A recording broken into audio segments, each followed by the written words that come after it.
Olá, meu compadre, minha comadre. Você já viu ou ficou sabendo de médico que manda as pessoas fazer exercício para melhorar a saúde e até levantar o ânimo? Pois é, geralmente o caboclo que está precisando dos exercícios começa reclamando. Ah, doutor, não tenho tempo não, minha perna dói, semana que vem eu começo. Aí, volta na consulta, leva uma chamada do médico, começa a caminhar meio contrariado. E depois de uns dias, descobre que o trem faz bem mesmo. Daí já acorda cedo, põe o tênis e sai andando por aí, feito quem tomou gosto pela coisa. Pois a Bíblia dá pra gente uma orientação que, de certo modo, também precisa ser exercitada. Ela ensina a gente a se alegrar sempre e a ser agradecido a Deus em toda situação. Mas repare bem nesse trem. A Bíblia não fala, fique alegre quando tudo der certo. Também não diz, dê graça só quando tiver dinheiro no bolso, saúde boa e nenhum problema para resolver. Não, ela manda se alegrar sempre. É aí que o trem aperta. Se você já começou a imaginar onde essa prosa vai chegar, fique sabendo que eu vou contar hoje um dos causos que eu mais gosto da Bíblia. Um caos de dois homens em uma das piores noites da vida deles. Mas antes, se inscreva no canal, deixe seu joinha, escreva seu comentário e compartilhe esse vídeo com quem gosta dessas histórias. E se preferir ouvir os causos bíblicos no Spotify, nós estamos lá também. Agora, achegue para cá que o caos é dos bons. Paulo e Silas estavam na cidade de Filipos, na Macedônia, anunciando o Evangelho. E naquela cidade tinha uma jovem escrava que possuía um espírito de adivinhação. Os donos dela ganhavam dinheiro às custas daquilo. A moça ficava seguindo Paulo e os outros pelas ruas gritando: esses homens são servos do Deus Altíssimo. Eles anunciam o caminho da salvação. E olha que o que ela dizia até parecia certo. O problema era quem estava por detrás daquilo. Aquilo aconteceu um dia, 2 dias, mais outro, até que Paulo deve ter pensado: mas esse trem não vai acabar não?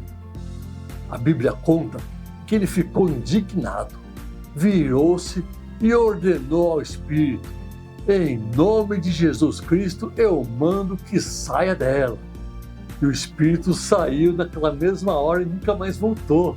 Pronto, para a moça aquilo foi libertação, mas para os donos dela foi prejuízo, porque eles perceberam que a fonte de dinheiro deles tinha secado.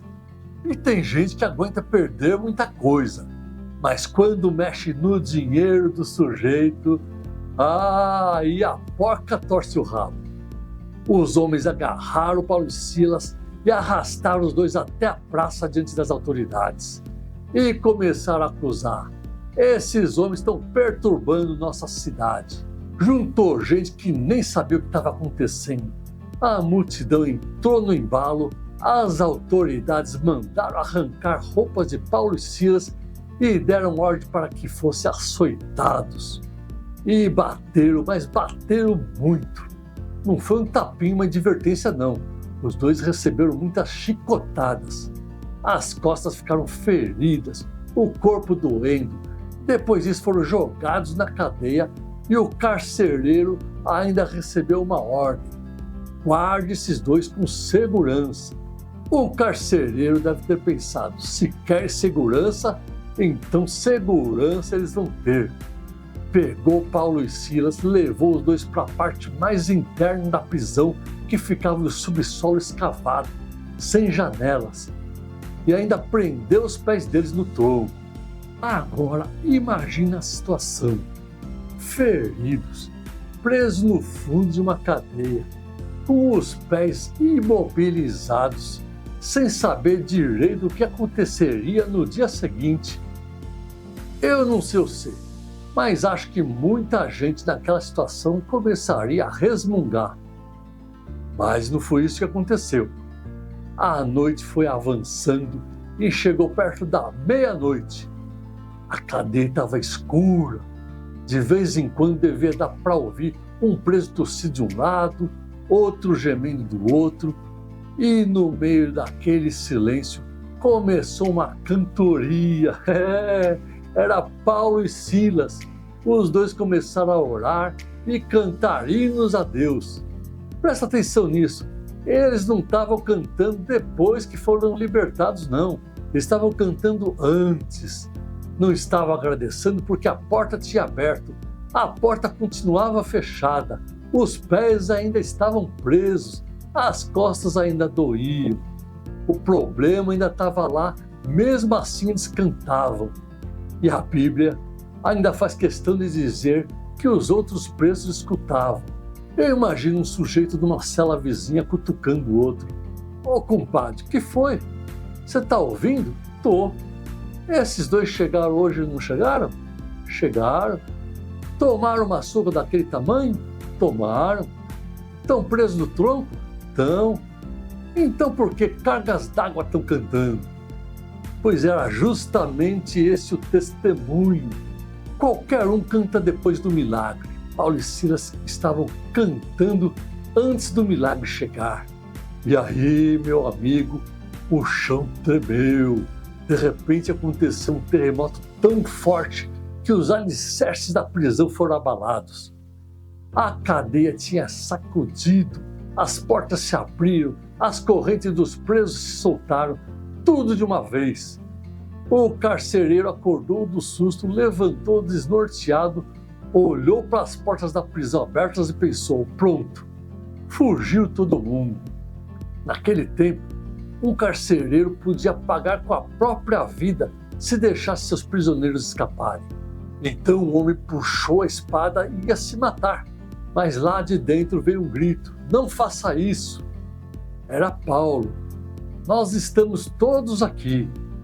O carcereiro deve ter pensado: como assim todos aí? Porque cadeia aberta e preso que não foge é um trem difícil de explicar. O homem pediu uma luz, entrou correndo e chegou tremendo diante de Paulo e Silas. E depois levou os dois para fora e perguntou: senhores, que devo fazer para ser salvo? Olha como a situação mudou. Horas antes, Paulo e Silas tinham entrado naquela cadeia como criminosos. Agora o carcereiro queria saber sobre o Deus deles. Paulo e Silas responderam: creia no Senhor Jesus e você será salvo, você e os de sua casa. Então anunciaram a palavra do Senhor ao carcereiro e a todos da casa dele.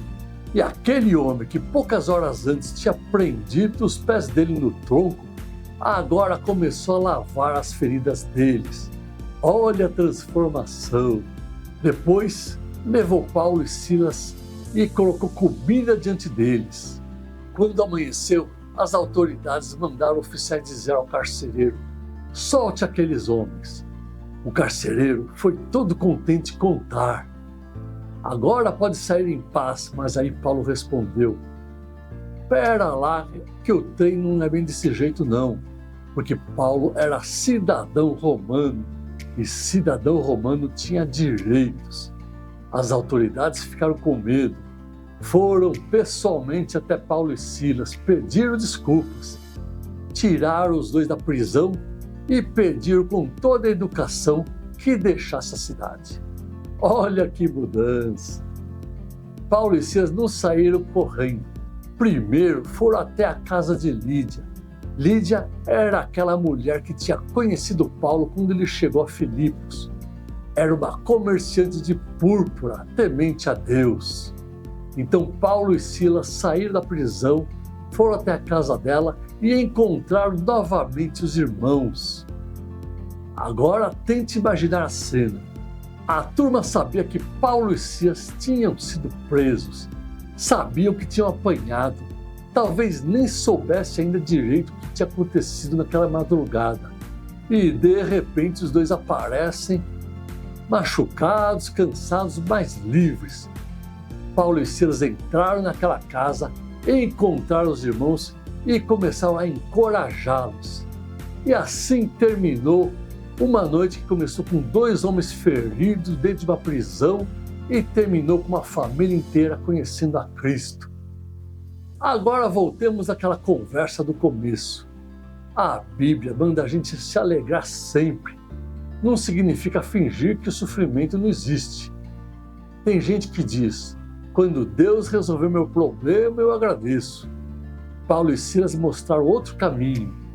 Enquanto o problema não se resolvia, nós continuamos confiando em Deus. E eu não posso prometer que toda vez que você cantar vai acontecer um terremoto e abrir a porta. Se fosse assim, cadeia tinha coral em todo canto. Mas uma coisa a Bíblia mostra: quem aprende a colocar esperança em Deus não precisa esperar a vida toda perfeita para encontrar motivo para agradecer. Porque às vezes a maior demonstração de fé não acontece quando a porta da cadeia se abre. Acontece um pouquinho antes, quando a porta ainda está fechada. A corrente ainda está presa, a madrugada está escura. E mesmo assim, o caboclo encontra caminho para cantar. E esse foi o caso de Paulo e Silas na prisão. Eita, trem bonito sou! Se esse caso falou com você, compartilhe com alguém que esteja passando por uma fase difícil. Às vezes a pessoa está esperando a porta abrir para voltar e ter esperança. E talvez esteja precisando descobrir justamente o que Paulo e Silas descobriram. Dá para confiar em Deus mesmo quando a porta ainda está fechada. Fiquem todos com Deus e até o próximo caos.